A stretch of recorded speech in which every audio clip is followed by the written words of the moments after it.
Hello everyone, welcome to WordPress website development tutorials.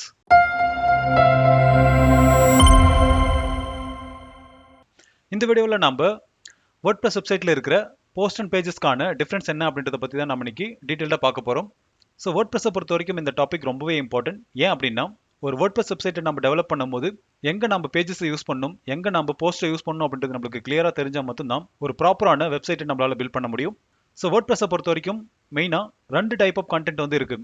So ஒன்று வந்து நம்ம பேஜஸில் கிரியேட் பண்ணுவோம், ரெண்டாவது போஸ்ட்டில் கிரியேட் பண்ணுவோம். ஸோ பேசிக்காக இந்த பேஜஸ் பார்த்தீங்க அப்படின்னா ஸ்டாண்ட் அலோன் ஸ்டாட்டிக் கண்டென்ட்டை நம்ம வெப்சைட்டில் டிஸ்பிளே பண்ணுறதுக்காக யூஸ் பண்ணுவோம். எக்ஸாம்பிளுக்கு ஹோம் பேஜ், அபோட்டஸ், கான்டாக்டஸ், அப்புறம் சர்வீஸ் பேஜஸ், அப்புறம் FAQ, போர்ட்ஃபோலியோ. ஸோ இந்த மாதிரியான பேஜஸ் எல்லாமே நம்ம ஸ்டாட்டிக்காக டிசைன் பண்ணுவோம். இங்கே வெறும் இன்ஃபர்மேஷனை மட்டும்தான் நம்ம டிஸ்பிளே பண்ணுவோம். ஆனால் போஸ்ட் டைப் கண்டென்ட் பார்த்தீங்க அப்படின்னா டைனமிக்காக ஒர்க் ஆகும். எக்ஸாம்பிளுக்கு ஒரு பேஜை நீங்க போஸ்ட் டைப்ல கிரியேட் பண்றீங்க அப்படின்னா அப்போ அதுக்கான கேட்டகரியை நீங்க சூஸ் பண்ண முடியும். அந்த கேட்டகரியில நீங்க பேரண்ட் கேட்டகரி, சைல்ட் கேட்டகரி அப்படின்ற டிஃபரன்ஷியேஷனோட போஸ்ட் கண்டென்ட் வந்து நீங்க பப்ளிஷ் பண்ண முடியும். இதை நீங்க உங்களுடைய URL டிஸ்பிளே பண்ண முடியும். அதே மாதிரி நீங்க என்னைக்கு போஸ்ட் பண்றீங்க அப்படின்ற டேட்டா கூட நீங்க உங்களுடைய அர்கைவ் பேஜ் இல்லைனா ரிசல்ட் பேஜ்ல காட்ட முடியும். ஸோ இது மெயினாக WordPress வெப்சைட்ல எங்க யூஸ் பண்ணுவாங்க அப்படின்னா ரெகுலராக பிளாக் போஸ்ட் போட, இல்லைனா நியூஸ் அப்டேட்ஸை வந்து ரெகுலராக பப்ளிஷ் பண்ண, அப்படி இல்லைனா கம்பெனியோட டெய்லி அப்டேட்ஸை பப்ளிஷ் பண்ண இந்த போஸ்ட்டை வந்து ரெகுலராக வெப்சைட் ஓனர்ஸ் வந்து யூஸ் பண்ணுவாங்க. ஸோ WordPressல ஒரு போஸ்ட்டை நம்ம கேட்டகரி வைஸ் பப்ளிஷ் பண்றோம் அப்படின்னா அப்போ கேட்டகரிக்கான அர்கைவ் பேஜ் ஆட்டோமேட்டிக்காவே கிரியேட் ஆயிடும். ஸோ ஒவ்வொரு டைம் நீங்க போஸ்ட் போடும்போதும் அது டைனமிக்கா அந்த பேஜஸ்ல அப்பியர் ஆகும். ஸோ நீங்க மேனுவலா ஒவ்வொரு பிளாக் போஸ்டையும் புல் பண்ணி டிஸ்பிளே பண்ணணும் அப்படின்ற ஒரு அவசியம் வந்து இங்க கிடையாது. ஸோ இந்த ஃபீச்சரால தான் நிறைய பிளாகர்ஸ் WordPress சூஸ் பண்றாங்க. சரி வாங்க இப்போ இதுக்கான ஒரு சில எக்ஸாம்பிள்ஸ் எல்லாம் நான் உங்களுக்கு காட்டுறேன். இதுக்கு simplified elearning.in வெப்சைட்டுக்குள்ள வந்திருக்கேன். இங்க கோர்ஸ்ல ஃப்ரீ கோர்ஸை நான் சூஸ் பண்றேன். இங்க அட்வான்ஸ் SEO கோர்ஸை நான் செலக்ட் பண்றேன். ஸோ இது பார்த்தீங்க அப்படின்னா ஒரு அர்கைவ் பேஜ். இதுல கம்ப்ளீட்டா நான் பப்ளிஷ் பண்ணியிருக்கிற பிளாக்ஸ் எல்லாமே ஒன் பை ஒன்னா டிஸ்பிளே ஆகுது. ஸோ எக்ஸாம்பிளுக்கு நான் introduction to search engine optimization அப்படின்றது கிளிக் பண்றேன் அப்படின்னா இங்க நான் என்னைக்கு பப்ளிஷ் பண்ண அப்படின்ற ஒரு டேட்டோட அப்பியர் ஆகும். ஸோ URL பார்த்தீங்க அப்படின்னா கேட்டகரி வந்து டிஸ்பிளே ஆகாது, ஏன்னா நான் அதை ஹைட் பண்ணியிருக்கேன். ஸோ எக்ஸாம்பிளுக்கு நான் சர்ச் இன்ஜின் லேண்ட் அப்படின்ற வெப்சைட்டுக்குள்ள வந்திருக்கேன். ஸோ இந்த இடத்துல பார்த்தீங்க அப்படின்னா searchengineland.com/library/SEO அப்படின்ற பேட்டர்னில் URL இருக்கு. ஸோ இதுக்கான மீனிங் என்ன அப்படின்னா இவங்க பேரண்ட் கேட்டகரி லைப்ரரியாவும் சைல்ட் கேட்டகரி SEO அப்படின்ற ஒரு பேட்டர்னில் கிரியேட் பண்ணியிருக்காங்க. ஸோ ஒவ்வொரு டைம் ஒரு பிளாக் போஸ்ட்டை பப்ளிஷ் பண்ணும்போது பேரண்ட் கேட்டகரி ப்ளஸ் சைல்ட் கேட்டகரியை செலக்ட் பண்ணி இந்த ஆர்டிக்கலை வந்து பப்ளிஷ் பண்ணியிருக்காங்க. ஸோ இந்த மாதிரி பண்ணும்போது WordPressலேயே ஒரு அர்கைவ் பேஜ் வந்து கிரியேட் ஆகிடும். பார்த்தீங்க அப்படின்னா அவங்க SEOவில் பப்ளிஷ் பண்ணியிருக்கிற எல்லா ஆர்டிக்கலுமே இங்கே லிஸ்ட்டாக டிஸ்பிளே ஆகும். ஸோ இதனால மேனுவலாக நம்ம ஒரு ஆர்டிக்கலை இங்கே புஷ் பண்ணணும் அப்படின்ற ஒரு ஒர்க் வந்து WordPressல கிடையாது. ஸோ அதே மாதிரி தான் இந்த சர்ச் இன்ஜின் ஜர்னல்.com கூட. ஸோ இந்த இடத்துல பார்த்தீங்க அப்படின்னா கேட்டகரி/பெய்ட் மீடியா அப்படின்ற பேரண்ட் அண்ட் சைல்ட் கேட்டகரியில் ஆர்டிகல்ஸ் வந்து பப்ளிஷ் பண்ணிட்டு இருக்காங்க. அதே மாதிரி பேஜஸ் பார்த்தீங்க அப்படின்னா நான் இங்கே ஹோம் பேஜில் யூஸ் பண்ணியிருக்கிறது எல்லாமே பார்த்தீங்க அப்படின்னா ஸ்டாட்டிக் பேஜஸ் தான். இதில் ஒவ்வொரு செக்ஷனையும் காலமையும் நான் மேனுவலாக கிரியேட் பண்ணியிருக்கேன். ஸோ அதே மாதிரி கைடில் போயிட்டு நீங்கள் இன்டர்வியூ கிளிக் பண்ணிங்க அப்படின்னா இங்கே இருக்கிற எல்லா SEO கொஸ்டின் அண்ட் ஆன்சர்ஸுமே பார்த்தீங்க அப்படின்னா ஸ்டாட்டிக் கண்டென்ட் தான். ஸோ இது எல்லாமே நான் மேனுவலாக இங்கே பப்ளிஷ் பண்ண கண்டென்ட். சரி வாங்க இப்போ WordPress டேஷ்போர்டில் போயிட்டு இது எப்படி செய்யறதுன்னு சொல்லிட்டு பார்ப்போம். இப்போ போஸ்ட்டை ஓவர் பண்ணிங்க அப்படின்னா 4 ஆப்ஷன் கொடுப்பாங்க. All post, add new post, category, அப்புறம் டேக் அப்படின்னு சொல்லிட்டு. ஸோ ஃபர்ஸ்ட் நம்ம கேட்டகரி வந்து நம்ம கிரியேட் பண்ணுவோம். இதுக்கு கேட்டகரியை சூஸ் பண்ணுங்க.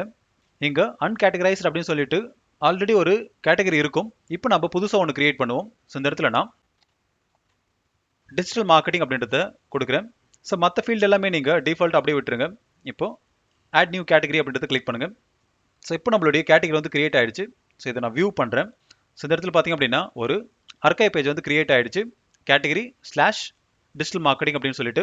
ஸோ இதே மாதிரி நீங்கள் எத்தனை கேட்டகரி வேணாலும் கிரியேட் பண்ணிக்கலாம். இப்போ ஒரு சைல்டு கேட்டகரி வந்து நம்ம கிரியேட் பண்ணுவோம். ஸோ இதுக்கு SEO அப்படின்னு கிரியேட் பண்ணுறேன். பேரண்ட் கேட்டகரியில் டிஜிட்டல் மார்க்கெட்டிங் அப்படின்றத செலக்ட் பண்ணுங்க. இப்போ ஆட் நியூ கேட்டகரி அப்படின்றத கிளிக் பண்ணுங்க. ஸோ இப்போ பார்த்தீங்க அப்படின்னா டிஜிட்டல் மார்க்கெட்டிங்குள்ள SEO அப்படின்ற ஒரு சைல்டு கேட்டகரி வந்து கிரியேட் ஆயிடுச்சு. இப்போ இதை நான் வியூ பண்ணுறேன். ஸோ இந்த இடத்துல பார்த்தீங்க அப்படின்னா கேட்டகரி/டிஜிட்டல் மார்க்கெட்டிங்/SEO அப்படின்ற பேட்டர்னில் வந்து அர்கைவ் பேஜ் வந்து கிரியேட் ஆயிருக்கு. இப்போ நீங்கள் பிளாக் போஸ்ட் போடும்போது டைரெக்டாக நீங்கள் டிஜிட்டல் மார்க்கெட்டிங் அப்படின்றத மட்டும் கிளிக் பண்ணியும் பப்ளிஷ் பண்ண முடியும். அதே மாதிரி SEO அப்படின்றத மட்டும் செலக்ட் பண்ணி கூட நீங்கள் பப்ளிஷ் பண்ண முடியும். அடுத்து டேக்ஸை கிளிக் பண்ணுங்க.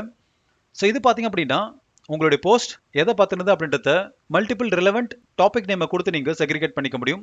ஸோ எக்ஸாம்பிளுக்கு நான் Facebook ஆட்ஸ் அப்படின்றத கொடுக்குறேன். அடுத்து கூகுள் ஆட்ஸ் அப்படின்றது கொடுக்குறேன். ஸோ இதே மாதிரி நீங்கள் எத்தனை டேக் வேணாலும் நீங்கள் கிரியேட் பண்ணிக்கலாம். இந்த டேக்கை வச்சு கூட நீங்கள் உங்களுடைய பிளாக் போஸ்ட்டை செக்ரிகேட் பண்ண முடியும். இப்போது ஒரு நியூ போஸ்ட் வந்து நம்ம போடுவோம். ஸோ இந்த இடத்துல நான் டெஸ்ட் போஸ்ட் அப்படின்றத கொடுத்துருக்கேன். அடுத்து கண்டென்ட்டுக்கு நான் ஆல்ரெடி பப்ளிஷ் பண்ணியிருக்கிற டைப் ஆஃப் சர்ச் இன்டென்ட் அப்படின்ற இந்த கண்டென்ட்டையும் நான் எடுத்துக்கிறேன். இப்போது இந்த இடத்துல நான் பேஸ்ட் பண்ணுறேன். இப்போது ரைட் சைடில் பார்த்தீங்க அப்படின்னா போஸ்ட் அதுக்கப்புறம் பிளாக் அப்படின்ற 2 ஆப்ஷன் கொடுத்துருப்பாங்க. இப்போ போஸ்ட்டை செலக்ட் பண்ணுங்கள். கீழே கேட்டகரி எக்ஸ்டெண்ட் பண்ணிங்க அப்படின்னா நம்ம ஆல்ரெடி கிரியேட் பண்ண பேரண்ட் அண்ட் சைல்டு கேட்டகரி வந்து இங்கே அப்பியர் ஆகும். ஸோ இந்த போஸ்ட் பார்த்தீங்க அப்படின்னா டிஜிட்டல் மார்க்கெட்டிங் ப்ளஸ் எஸ்சிஓவில் வரும். ஸோ அதனால் இது ரெண்டுமே நான் செலக்ட் பண்ணிக்கிறேன். இன்கேஸ் நீங்கள் டிஜிட்டல் மார்க்கெட்டிங்குள்ளேயே இன்னொரு சைல்டு கேட்டகரி ஃபேஸ்புக் ஆட்ஸோ இல்லைனா கூகுள் ஆட்ஸோ நீங்கள் கிரியேட் பண்ணியிருந்தீங்க அப்படின்னா அப்போது டிஜிட்டல் மார்க்கெட்டிங்கை செலக்ட் பண்ணிவிட்டு எந்த சைல்டு கேட்டகரி அதுக்கு ரெலவெண்ட்டாக இருக்கோ அதை நீங்கள் செலக்ட் பண்ணிக்காங்க.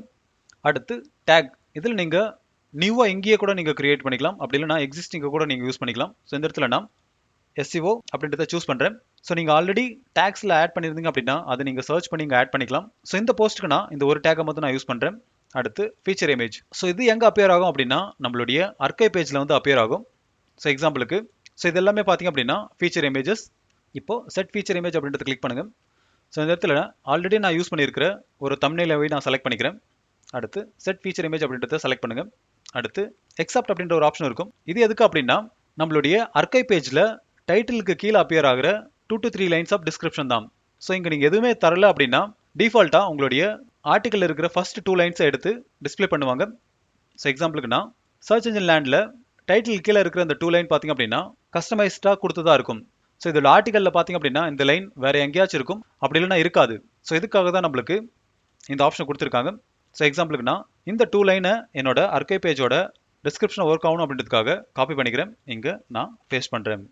அடுத்து டிஸ்கஷன். ஸோ இது எதுக்கு அப்படின்னா உங்களுடைய பிளாக் போஸ்ட்டுக்கு கீழே கமெண்ட் செக்ஷன் வேணுமா வேணான்றது தான். ஸோ யாராச்சும் உங்களுடைய பிளாக் போஸ்ட்டு கமெண்ட் பண்ணணும்னு நினச்சாங்க அப்படின்னா இங்கே அலோ கொடுத்துருந்தா மட்டும்தான் அதை பண்ண முடியும். ஸோ இந்த ஆப்ஷனை நான் அப்படியே விட்டுறேன். இப்போ பப்ளிஷ் அப்படின்றத கிளிக் பண்ணுறேன். திரும்பவும் பப்ளிஷ் பண்ணுங்கள். இப்போ வியூ போஸ்ட் அப்படின்றத கிளிக் பண்ணுறேன். ஸோ இப்போ பார்த்தீங்க அப்படின்னா நம்மளுடைய பிளாக் போஸ்ட் வந்து பப்ளிஷ் ஆகிடுச்சு. இங்கே கீழே கமெண்ட் செக்ஷனோட அப்பியர் ஆகுது. ஆனால் நம்மளுடைய யூஆர்எல் பார்த்தீங்க அப்படின்னா 2024/5/01 அப்படின்ற ஒரு டேட்டில் அப்பியர் ஆகுது. இதை எப்படி நம்ம மாடிஃபை பண்ணலாம் அப்படின்னா திரும்ப உங்களுடைய டேஷ்போர்டுக்கு போங்க. இங்கே செட்டிங்கில் பர்மா லிங்க் அப்படின்ற ஒரு ஆப்ஷன் இருக்கும், அதை கிளிக் பண்ணுங்கள். டிஃபால்ட்டாக இங்கே டே அண்ட் நேமில் இருக்கும். இதை நீங்கள் கஸ்டம் ஸ்ட்ரக்சருக்கு மாற்றுங்க. இப்போது இங்கே இருக்கிறது எல்லாமே டெலீட் பண்ணிவிட்டு கேட்டகரி அதுக்கப்புறம் போஸ்ட் நேமை வந்து நீங்கள் ஆட் பண்ணிடுங்க. இன்கேஸ் உங்களுக்கு வேறு ஏதாச்சும் வேணும் அப்படின்னா நீங்கள் அதையும் ஆட் பண்ணிக்கலாம். இப்போது சேவ் அப்படின்றத கொடுங்க. திரும்பவும் பிளாக் போஸ்ட்டுக்குள்ளே போங்க. இப்போது இந்த டெஸ்ட் போஸ்ட்டை வியூ பண்ணுங்கள். ஸோ இப்போ பார்த்தீங்க அப்படின்னா டிஜிட்டல் மார்க்கெட்டிங் /டெஸ்ட் போஸ்ட் அப்படின்ற கேட்டகரியோட அப்பியர் ஆகுது. அப்புறம் யார் போஸ்ட் பண்ணாங்க, அப்புறம் என்னைக்கு போஸ்ட் பண்ணாங்க அப்படின்ற டீட்டெயிலோட இங்கே அப்பியர் ஆகுது. இப்போ நான் டைரெக்டாக டெஸ்ட் போஸ்ட்டை மட்டும் நான் டெலிட் பண்ணுறேன். ஸோ இது பார்த்தீங்க அப்படின்னா டிஜிட்டல் மார்க்கெட்டிங் கேட்டகரியோட அர்க்கைவ் பேஜ். ஸோ நீங்கள் ஒவ்வொரு டைம் பப்ளிஷ் பண்ணும் போதும் டைனமிக்காக இந்த மாதிரியான டைல் கிரியேட் ஆகிட்டே போகும்.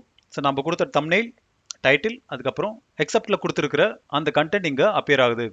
ஸோ இப்போ உங்களுக்கு போஸ்ட் அப்படின்னு என்னன்னு சொல்லிட்டு புரிஞ்சிருக்கும். அடுத்து பேஜஸ் அப்படின்னு என்னன்னு சொல்லிட்டு பார்ப்போம். இதுக்கு டேஷ்போர்ட் போங்க. இங்கே பேஜஸை ஓவர் பண்ணிங்க அப்படின்னா உங்களுக்கு 2 ஆப்ஷன் தான் இருக்கும். ஒன்று ஆல் பேஜஸ், ரெண்டாவது ஆட் நியூ பேஜஸ் அப்படின்னு சொல்லிட்டு. இப்போ ஒரு புது பேஜை வந்து நம்ம கிரியேட் பண்ணுவோம். பேஜோட டைட்டிலாக டெஸ்ட் பேஜ் அப்படின்றத கொடுக்குறேன். கண்டென்ட்டுக்கு நான் இதே கண்டென்ட்டை காப்பி பண்ணிக்கிறேன். இந்த இடத்துல பேஸ்ட் பண்ணுறேன். இப்போது ரைட் சைடில் பார்த்தீங்க அப்படின்னா ஃபீச்சர் இமேஜ் அதே மாதிரி அலோ கமெண்ட்ஸ் அப்படின்ற ஆப்ஷன்ஸை கொடுத்துருப்பாங்க. ஆனால் பேஜஸ்க்கு இதை நம்ம மேக்ஸிமம் எங்கேயும் யூஸ் பண்ண மாட்டோம். பேஜ் ஆட்ரிபியூட்டில் பார்த்தீங்க அப்படின்னா நம்மளுக்கு பேரண்ட் அப்படின்ற ஒரு ஆப்ஷன் கொடுத்துருப்பாங்க. ஸோ இது எதுக்கு அப்படின்னா நீங்கள் நம்ம பிளாக் போஸ்ட்டில் யூஸ் பண்ண மாதிரியான அதே பேரண்ட் சைல்டு கேட்டகரியை நம்ம எங்கேயும் யூஸ் பண்ண முடியும். ஸோ எக்ஸாம்பிளுக்கு நான் டெஸ்ட் WP பேஜை ஆல்ரெடி கிரியேட் பண்ணியிருந்தேன். ஸோ அதை பேரண்ட் கேட்டகரியை வச்சு என்னால் இந்த பேஜஸை கிரியேட் பண்ண முடியும். ஸோ இந்த மாதிரி கிரியேட் பண்ணும்போது இந்த பேஜோட URL பிளாக் போஸ்ட்டில் அப்பியர் ஆன மாதிரியே அப்பியர் ஆகும். ஸோ நான் இன்னைக்கு பேரண்ட் கேட்டகரி யூஸ் பண்ணல. அடுத்து பப்ளிஷ் அப்படின்றத கிளிக் பண்ணுங்கள். இப்போ வியூ அப்படின்றத கிளிக் பண்ணுங்கள். ஸோ இந்த இடத்துல பார்த்தீங்க அப்படின்னா டைரெக்டாக டெஸ்ட் பேஜ் அப்படின்ற URL வந்து அப்பியர் ஆகுது. ஸோ மேக்ஸிமம் பேஜ் டைப்பை நீங்கள் ஸ்டாட்டிக் இன்ஃபர்மேஷனை டிஸ்பிளே பண்ணுறதுக்கு யூஸ் பண்ணுங்கள். போஸ்ட் டைப்பை நீங்கள் ரெகுலர் அப்டேட்ஸ்க்கு நீங்கள் யூஸ் பண்ணலாம்.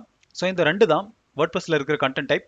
அதே மாதிரி வேர்ட்பிரஸில் இன்னொரு கண்டென்ட் டைப் இருக்குது, அதாவது லேண்டிங் பேஜ் அப்படின்ற ஒரு ஆப்ஷன். ஸோ இது எங்கே யூஸ் பண்ணணும், ஸோ இது எங்கே யூஸ் ஆகும் அப்படின்றத பற்றி நம்ம டீட்டெயில்டாக இன்னொரு வீடியோவில் நம்ம பார்ப்போம். ஸோ இப்போ உங்களுக்கு வேர்ட்பிரஸோட பேஜ் அண்ட் போஸ்ட்டுக்கான டிஃபரன்ஸ் என்ன அப்படின்றது உங்களுக்கு புரிஞ்சிருக்கும். இன்கேஸ் இதில் ஏதாச்சும் டவுட் இருந்துச்சு அப்படின்னா கமெண்ட் செக்ஷனில் கமெண்ட் பண்ணுங்கள். அதுக்கான சொல்யூஷன் கண்டிப்பாக நான் உங்களுக்கு தரேன். இன்னும் நீங்கள் நம்ம சேனலை சப்ஸ்கிரைப் பண்ணல அப்படின்னா சப்ஸ்கிரைப் பண்ணிக்காங்க. அப்போ நான் அடுத்து போகிற வீடியோஸ் எல்லாமே உங்களுக்கு சீக்கிரமாக ரீச் ஆகும். தேங்க்யூ ஃபார் வாட்சிங் and have a good day.